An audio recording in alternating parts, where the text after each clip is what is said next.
Welcome to ACP. I'm your host, Alex Bollfrass, the head of strategy, technology, and arms control at the International Institute for Strategic Studies in Berlin. On each episode, we welcome the world's leading experts in arms control to share their knowledge and assessments of the most critical issues.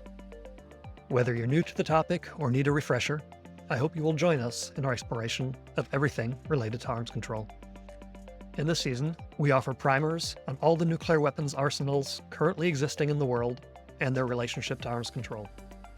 I hope it helps you better know a nuke. It was obvious early on that France did not have the means to develop an arsenal that could be based on counterforce strategies or follow the trends of the Soviet Union or the US, but that you have the strategy you can afford. Emmanuelle Macron, a couple of years ago, held a speech in which he basically said, "You folks come to Paris and we talk about nuclear deterrence." And nobody understood what is on the table, what is he actually talking about. There are no lists of vital interests, because if you say precisely to your adversary, okay, I will answer with nuclear weapons only if you hit this and this, but if you hit something else, I won't answer. Today, we turn to France, a country that has long insisted on the independence of its deterrent.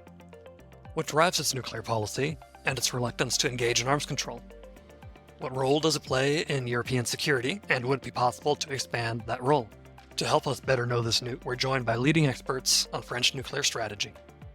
Our first guest is Héloïse Fayet, the research fellow and head of the Deterrence and Proliferation Program at the French Institute of International Relations. Seeing the use of a nuclear weapon in Japan, seeing the development by the US, by the USSR, the French government at the time understood that we needed a French nuclear weapon in order to gain status, in order also to assure our own defense, a French own deterrence. The bureau to create the first French nuclear weapon was created in 1954. There was a lot of money dedicated to the program. And when Charles de Gaulle came back to power in 1958 and became a French president within the Fifth Republic, he gave the final impulsion to really get a French nuclear weapon to work and to be used within the deterrent and defense strategic posture of France. The first French nuclear test was in February 1960. Emmanuelle Maitre, a senior nuclear weapons researcher at the Foundation for Strategic Research in Paris, continues with the motivation behind the French nuclear program. The idea from Charles de Gaulle that you cannot rely on an ally for your own security when a nuclear war is at stake, and that only a national deterrence can be really credible. At the time, it was probably influenced by events that the leaders had experienced. They had been deeply marked by the invasion twice of the French territory, the defeat in 1940, and the Nazi invasion had really marked the psyche. Other elements probably also had influence. After the Second World War, France was involved in colonial war and realized that it could not rely on the support of its ally for these situations, Indochina in particular, where the United States was not willing to commit very deeply. The Suez Affair in 1956, which is often mentioned also as an element that triggered this idea that France and Britain could not rely on the US being always there to support their policy decisions. These elements contributed to creating this obsession with being sovereign, being independent in developing a nuclear deterrent. Héloïse Fayet continues the story with changes to the French nuclear arsenal at the end of the Cold War. During the Cold War, we had this full triad, so land component, airborne and seaborne. At the end of the Cold War, because nuclear weapons were not as important as they were during the Cold War, and it was a peace dividends, we had to reduce military expenses. It was decided to drop the ground component, especially because, in fact, they were partly made to target Germany in case of Soviet invasion. When Germany was reunified, there were serious talks between France and Germany explained, it might be nice for you to drop the weapons that you can use to target our country. France complied. It was also because nuclear weapons were not really in fashion anymore. It helped France to cut its arsenal by half, from around 600 strategic nuclear warheads by the end of the Cold War to around 300 strategic nuclear warheads today. Contrary to the US or to Russia, all the warheads are deployed. We don't have warheads in reserve and are spread between the 4 French SSBN, so the nuclear submarines, And the 2 squadrons, around maybe 40 fighter jets of Rafale that can carry the nuclear airborne cruise missile of the French Strategic Air Force. It was obvious early on that France did not have the means to develop an arsenal that could be based on counterforce strategies or follow the trends of the Soviet Union or the US, but that you have the strategy you can afford. And so it based it on the idea of strict sufficiency, which means that the goal is to have enough forces to create serious damages that would be a deterrent for any attack for major adversaries, but not to go beyond and not to look at exactly all the targets you could actually consider in an adversary. This notion, however, can move. It is going to be built on a number of issues, including, for instance, how well the adversary is defending itself and how many weapons would be judged necessary to actually create those damages. So it can be reviewed by the president. One of the specificities of the French nuclear doctrine is this notion of final warning or just a warning. The French does not have the means, does not have the doctrine to answer to a nuclear strike by a nuclear strike and try to escalate, I would say, at the reciprocal level. It does not intend to lead a nuclear war or to do limited strikes. It's completely foreign in the French doctrine. However, there's the idea that threatening to do nothing or to do a massive response could be a bit extreme and could a lack of credibility, and that it could be useful to have something in between. And that something in between is this notion of warning. The nuclear warning can happen in any situation. There's no preset of scenario where it could happen. It doesn't have to happen at all. We could imagine a massive retaliation without a warning. At this stage, the president has this option of striking with this kind of limited strike with the idea that maybe the adversary did not realize that it was crossing the threshold of the French vital interests, and that this warning shot is going to be a way for the adversary to understand that it has to back down. This warning is not going to be repeated, and the next time is going to be massive retaliation. The notion of vital interests is really key and core and is repeated extensively. And this idea that only the president can determine what is vital interest or not, so that it's really a personal responsibility to assess if the damage that the country has received or if the level of the attack is sufficient to lead to nuclear retaliation. This connection with the president of the republic is really emphasized in the deterrent. Something that goes with that is that while the doctrine itself is rather restrained in many ways, France does not accept easily formal restraints. The idea is really to keep options open for the president. We will not, for instance, declare no first use policy or declare that nuclear weapons would only be used in response to nuclear aggression. There are other elements like this where France is very reluctant to commit because the idea is that really the president is going to judge if the situation is in the field of nuclear deterrence or not. And so there is a kind of reluctance to commit in the current context to anything that could limit its freedom of action.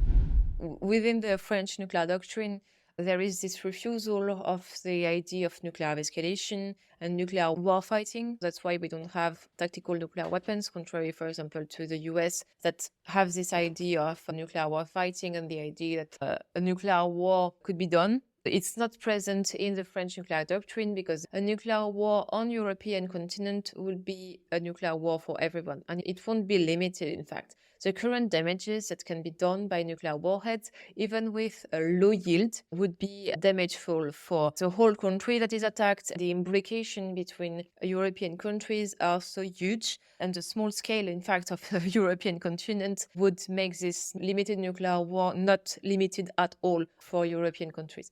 The airborne component of the French nuclear deterrence is, in fact, divided in two. So we have the strategic air force, and we have also something else that is very unique to France. The US used to have that by the end of the Cold War. It's the naval nuclear air force, naval marine, so from the French Navy Air Force, that are able to land and to take off from the French aircraft carrier with nuclear weapons. So basically, the French aircraft carrier is equipped to host nuclear weapons if needed, so nuclear cruise missiles if needed, And you have a part of the Naval Air Force fleet that can carry nuclear weapons. It's unique amongst the nuclear weapon states. It gives an additional flexibility to the French president. It's also very useful for strategic signaling, because if you have both the aircraft carrier and the Rafale marine planes, and that it is known that nuclear weapons are on board, and you sail near China or maybe in the northern Atlantic, it gives a very strong signal. Nuclear weapons could be used by the French president if the vital interests of France are being threatened by another nuclear weapon state. So it's really short, meaning that we don't have, like the US, for example, a nuclear posture review where we laid out precisely what is the French nuclear policy. It's only, in fact, a speech, meaning that each president gives usually 2-3 years after their entry to power, they usually give a speech on the defense policy of France. And within this speech, they can include slight changes to the French nuclear doctrine based on their own understanding of the doctrine, but also maybe their past experiences with nuclear weapons. Since the end of the Cold War, the French nuclear doctrine pretty much stayed the same. So strictly defensive, made to deter any attack against vital interests. There are no lists of vital interests, because if you say precisely to your adversary, okay, I will answer with nuclear weapons only if you hit like this and this, but if you hit something else, I won't answer. Usually we understand vital interest as the integrity of the French state, its ability to still function as a state. Also the integrity not of the whole territory, but at least not losing a whole region of France like we did in the 19th century because of the war with the German Empire. It's pretty large and pretty narrow at the same time. It's fully up to the French president to decide whether to use nuclear weapons. And that's why the French president is directly elected, meaning that the French citizens directly vote for who they want to be the president. French presidents, on the first day of their mandate, are taken into the bunker from where they can see the whole situation about French nuclear weapons. And they are immediately given the codes and the processes to launch a nuclear weapon. And so there's a position of the French president is in fact very deeply linked to the French nuclear deterrence. Because it takes time to write a speech on nuclear weapons, on nuclear deterrence, because it's such a sensitive topic and really based on words, in fact. Because, of course, the objectives of nuclear weapons is not to use a nuclear weapon. You have to produce what we call strategic signaling in order to demonstrate your potential willingness to use nuclear weapons if needed. It can go through exercises and it can go through speeches, and so it takes a lot of time to write one. For example, President Macron came to power in May 2017 and he made his speech in February 2020. It takes a lot of time and many people asked about it, like experts, but also officials and diplomats. 2 components, one airborne, one seaborne, are currently undergoing a modernization.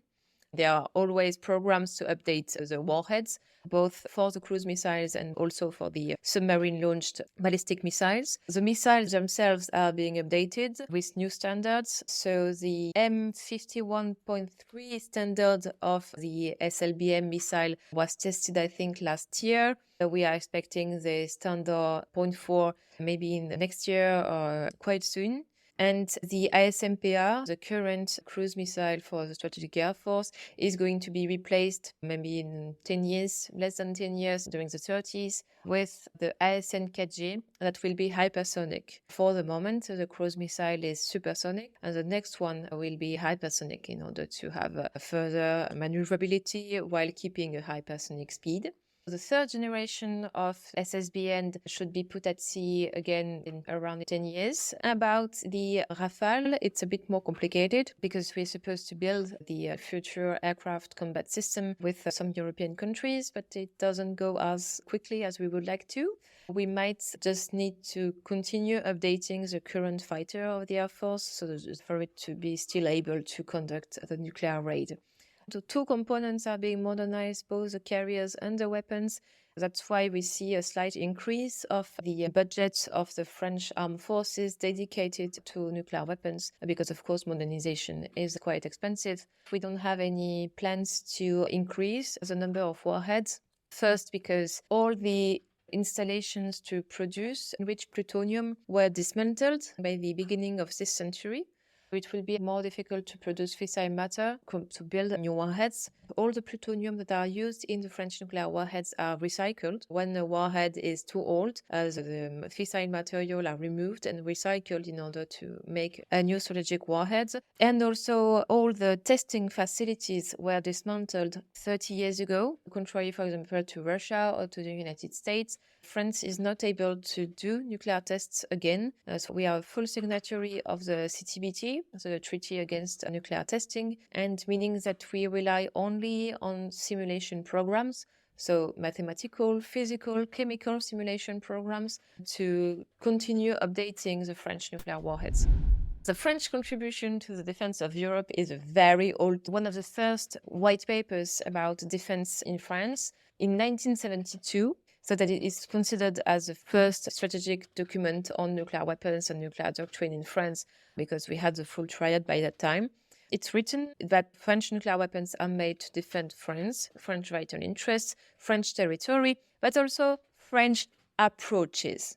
So what does it mean? We don't really know, but it is interpreted as maybe the protection of French closest neighbors. At the time, West Germany, Belgium, Luxembourg, maybe Italy, against possible threats to their own vital interests. This European dimension of the French vital interests was really reiterated throughout the whole 20th century with more or less advanced ideas. For example, by the 90s, there was ideas about what we call dissuasion concertée, so concerted deterrence between France and some other European countries who might be ready to talk about not sharing the decision to launch a nuclear weapon and not deploying a French nuclear weapon in other countries, the US extended deterrence, but at least talk about really concretely how French nuclear weapons could contribute to their defense and deterrence. France is fully independent in the development of its nuclear weapons regarding the industrial capacities, of course, the decision to launch a nuclear weapon, but in fact, it also contributes to NATO. Even though we are not in the nuclear planning group and we came back in the Integrated Command of NATO in 2008, several declarations acknowledge the role of France's independent nuclear deterrence and its contribution to the global NATO defense and deterrence posture. Even though for the moment France doesn't participate in, for example, the steadfast noon exercises, the NATO nuclear exercises, but at the same time, because the Supreme Allied Commander transformation, so basically one of the two military chiefs of NATO is French, it means that he can participate to the NPG. So there is still a French representation to the nuclear decision-making groups of NATO. French nuclear deterrence is independent by nature, but due to the strategic evolutions of the world and the strategic competition and the war in Ukraine and so on, France understands that it's only for the benefit of everyone, including France, to further contribute to NATO nuclear deterrence and also to the protection of European countries.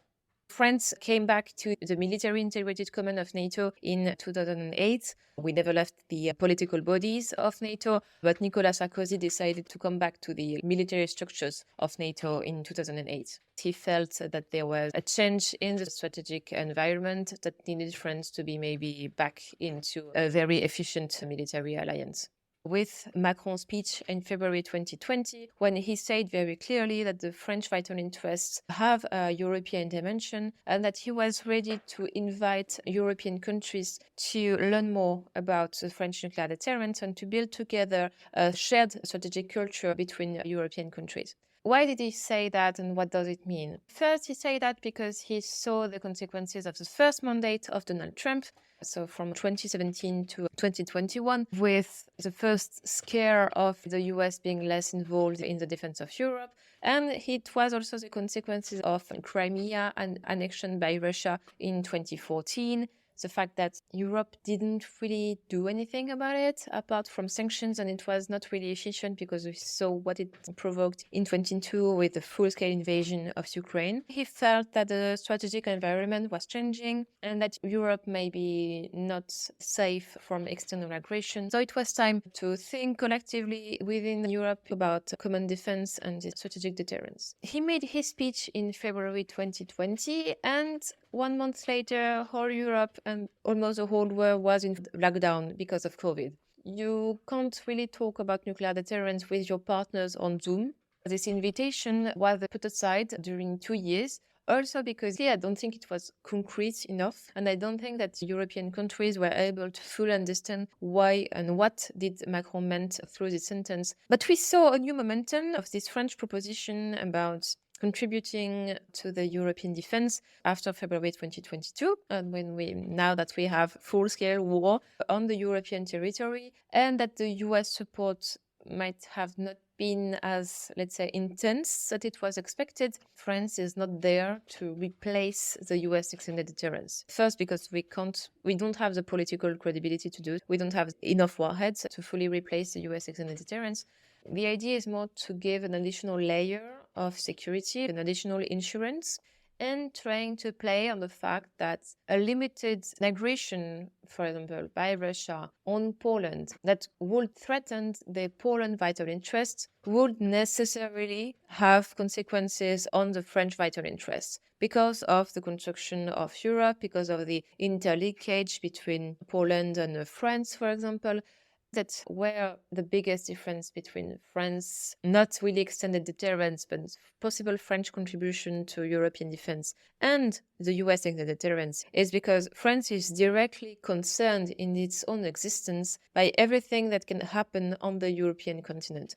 It's less the case for the United States. That's why France developed its own independent nuclear deterrence, because we didn't really believe in this US extended deterrence. That's why France considered itself maybe not more credible, but at least credible to give this additional layer of insurance to willing European countries. But again, there is a difference between the US and this French offer, because for the moment there are no talks about putting French nuclear weapons outside of the French territory. First, because it will be difficult regarding the non-proliferation treaty. The idea is more to advance, let's say, on a political side, trying to find at a very high level shared vital interests between, for example, France and Sweden or France and Germany, and thinking about military translations of this political commitment. For example, participation of foreign armies in French nuclear exercises, maybe having the French Air Force nuclear raid exercise take place outside of the French airspace, having many visits of foreign diplomats to the SSBN base, for example. There are plenty of ideas, but we are lacking French political guidance about it.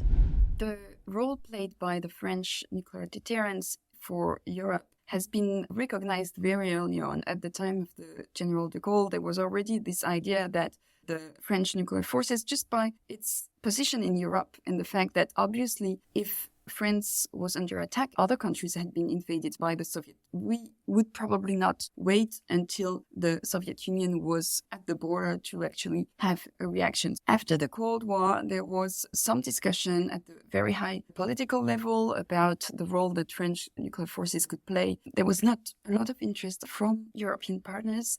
Today, two trends are pushing the topic back a bit on the agenda. The first one is that the security situation is worsening in Europe. European partners are more inclined to see nuclear deterrence as something that can contribute to their security. The second factor is that the US extended deterrence can appear less reliable because of Donald Trump. It's expected that the US is not going to continue to be so active and so present to defend European security, but might be more willing to commit its resources on the Asia-Pacific theater. Both trends have really increased the interest and the thinking here in Paris, but also elsewhere, that France is now the only nuclear power on the continent of Europe. France has some interests out of its borders, and that if some countries were attacked massively in Europe, it would affect its vital interests. It's not so much an extended deterrence as in NATO, but more a recognition that there are interests of the security of Europe, and therefore independent nuclear deterrence can play a role in protecting indirectly other European nations. Our next guest reflects on recent conversations about expanding the role of French nuclear weapons beyond its function as a national deterrent. I'm Liviu Horovitz. I work for the SWP in Berlin, and I generally do research on nuclear policy issues and particularly on nuclear deterrence. What could be the purpose of the French nuclear arsenal for European security? Is this a complementary segment in relation to the arsenal of the United States, or to get to the security assurances that Washington offers its European allies? Or is this a replacement should the United States decide to withdraw its nuclear assurances towards Europe? Some people argue that this is possible for France to replace the United States, but the majority argue that given current constraints, be them in relation to France's arsenal, but also in relation to France's relations to its neighbors, also regarding France's position in the European architecture, that this is not possible. Then comes the next dimension of what would need to change. And the problem is that the dimension of change that would need to happen is simply very large. Many things would need to happen for France to be able to take on that role. Those changes are expensive, both from a financial perspective and, more important, from a political, from a strategic perspective. And for those to happen, we would need to have a political imperative.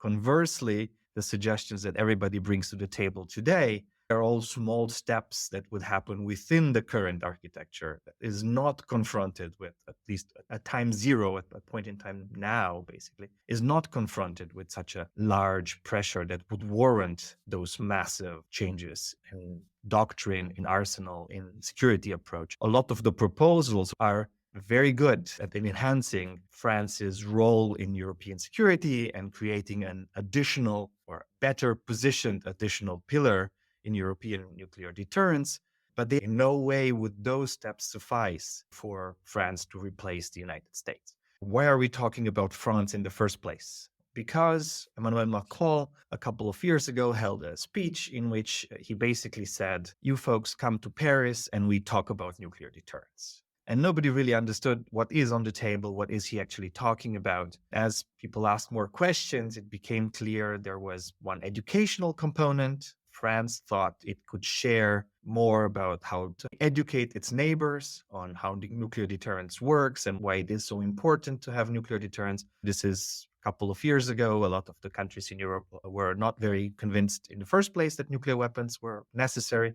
That perception has been significantly or severely altered through Russia's war against Ukraine and the use of nuclear rhetoric by Moscow. And hence, maybe that component is slightly muted. The other component was France's offer to get other states in Europe involved in its own nuclear exercises, in its own thinking about nuclear policy.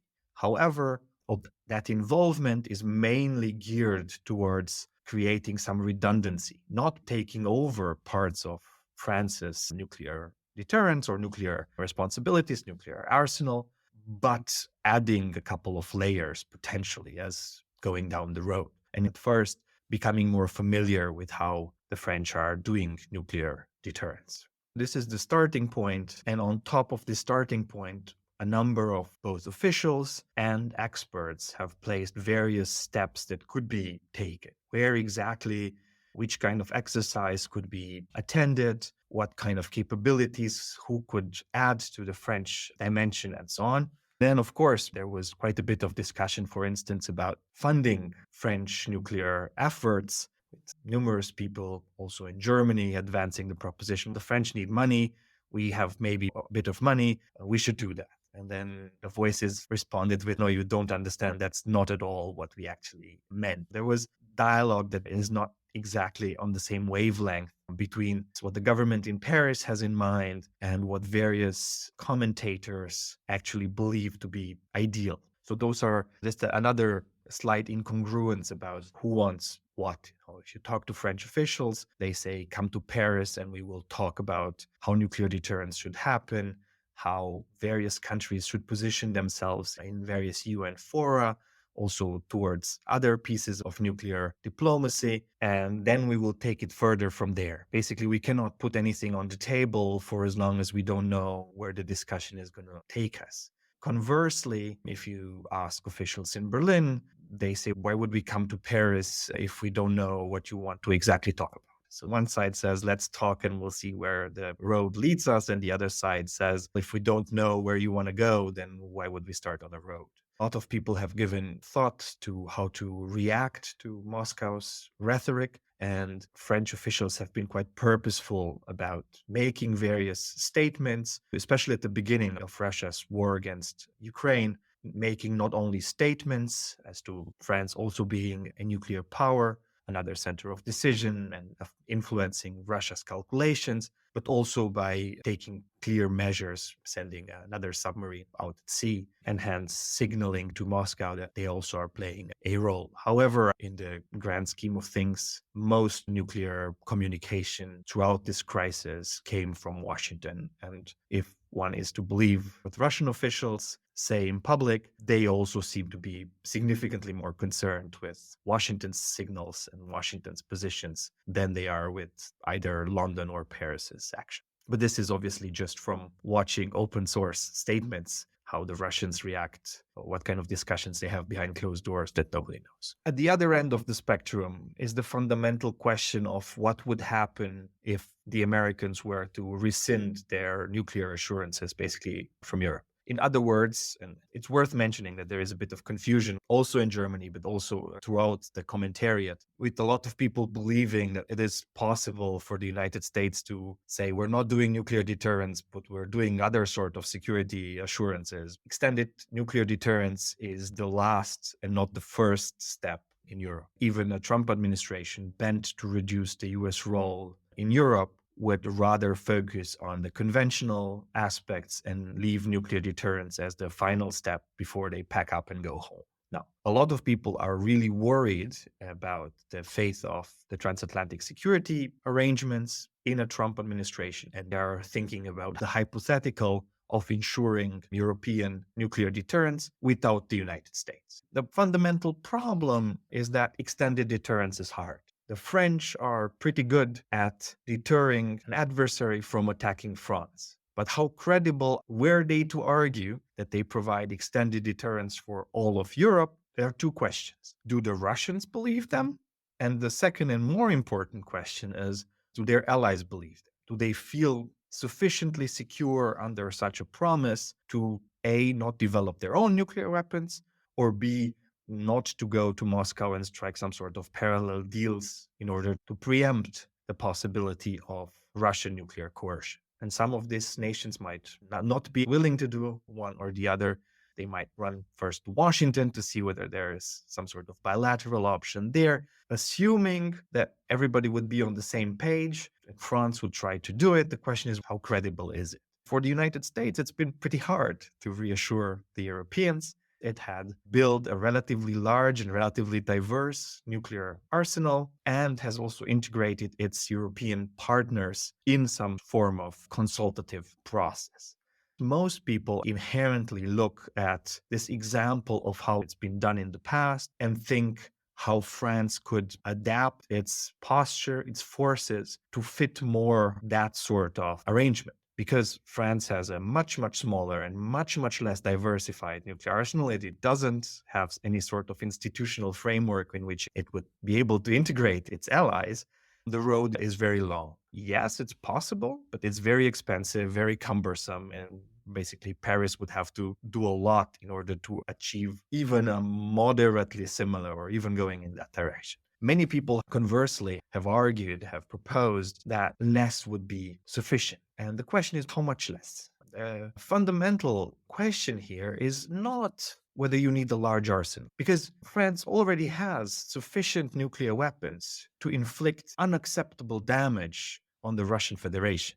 If were it to inflict such unacceptable damage on the Russian Federation, Moscow could answer by also inflicting unacceptable damage on France. The question then becomes, how do you persuade your allies that you're willing to potentially accept such tremendous cost in order to protect them so as to deter the other side from even trying to test your resolve, to actually push you to see whether you're actually serious about your promises? And hence, within this framework, the solution chosen by the United States was to diversify its nuclear arsenal, to have the ability to not immediately go for counter value, for hitting population centers, for hitting very important and crucial targets on the other side, but to use nuclear weapons in the theater, to use nuclear weapons to attack the arsenal of the other power, and hence to keep this strategic dimension of going all in further down the road, thus increasing its own credibility that it might potentially use nuclear weapons in defense of their allies. This is just one way of doing this. You can increase your political credibility by saying the other side is so important because we are the same country. They are not just allies that we might or might not care, but we have a political union. So were we Europeans to create a supranational, basically a United States of Europe, probably a pretty small nuclear arsenal will be sufficient for everybody. Maybe even the arsenal that France and Britain together have today might be sufficient to provide overarching nuclear deterrence. Then we would have to look at the conventional aspects and what is credible to defend our borders within this situation. But we don't have a United States of Europe. The next question is what else can be done beyond that nuclear dimension, beyond that large arsenal and so on. The other question is how do you demonstrate if you don't have a political union and not one state, and you're not protecting your citizens that elect a central government that they are all deserving your protection, how do you demonstrate still that you care enough? You can do that, for instance, by deploying a lot of military personnel towards the borders that are most endangered. We're talking here about hundreds of thousands of soldiers, and they will basically fight for those allies. They will fight a long fight, they will die, and you will then reinforce them. You will transform your economy. You will fight a conventional war for Europe, for your allies. And that conventional war might then escalate to the nuclear level, at which point then it's unquestionable that your fundamental interests are being touched, and hence you will then go to the nuclear level and you might actually be able to escalate it. It is not impossible to do it. It's creating that plausibility, ensuring the other nations that you're actually willing to do. It's rather difficult. If we look at the political problems that France seems to have today, that seems to be a bridge that is rather hard to cross. Emmanuelle Maitre concludes with thoughts on the French position on arms control.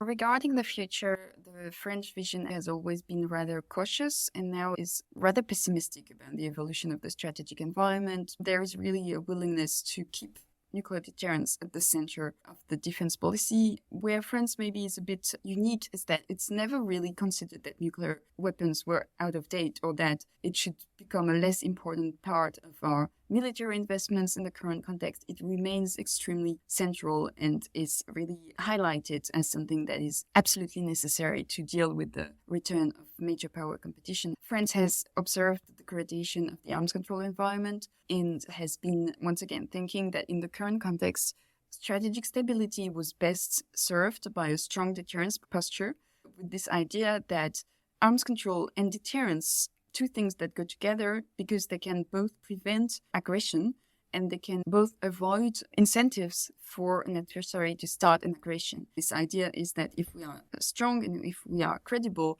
the opponents are not going to feel that there is a place for them to be successful in leading an aggression. This is really a message that is coming through, that strategic stability is served by a strong deterrence posture and that the immediate priority is to invest and make sure that the deterrence posture is credible and well-funded across the board in France, in NATO and elsewhere. Second element, I would say it goes hand in hand with efforts to work on strategic risk reduction and to look where there might be avenues to adopt some measures at the unilateral level or at the more multilateral or any kind of levels, see what measures would be useful to limit the risks. There has been some declarations, for instance, on keeping the human in the loop of nuclear decision-making, or regarding space, or regarding new technologies and so on. Regarding formal arms control and the possibility that we may see a follow-up of the New START Treaty or INF Treaty. In principle, there is support for anything that can bring transparency and avoid arms race dynamics in the major nuclear powers. There is some concern if, for instance, it's propositions coming from Russia that wants to include the French and British arsenals in the count of what Western nuclear weapons are. But otherwise, if something looked credible and possibly can be verified, France would probably support the initiative. What is interesting, if we look at other Western countries, is really the fact that the French nuclear is so central in shaping the whole military and in shaping the investments that are being made, in determining what kind of planes are going to be bought or how many attack submarines are going to be procured. It's really central, and we see it when we talk with people in the forces, especially, of course, the Navy and the Air Forces, which are really dimensioned to be able to carry that mission. But there's also something to be said about the fact that there's really no contestation or debate about the continuity of nuclear deterrence in France. It doesn't mean that there is a broad support or that the population is usually dedicated to that, but there's no debate about it. There's no really questioning in the parliament or elsewhere. Thank you for listening, and to our guests and the European Union's Non-Proliferation and Disarmament Consortium for funding the series. Until next time, stay optimistic.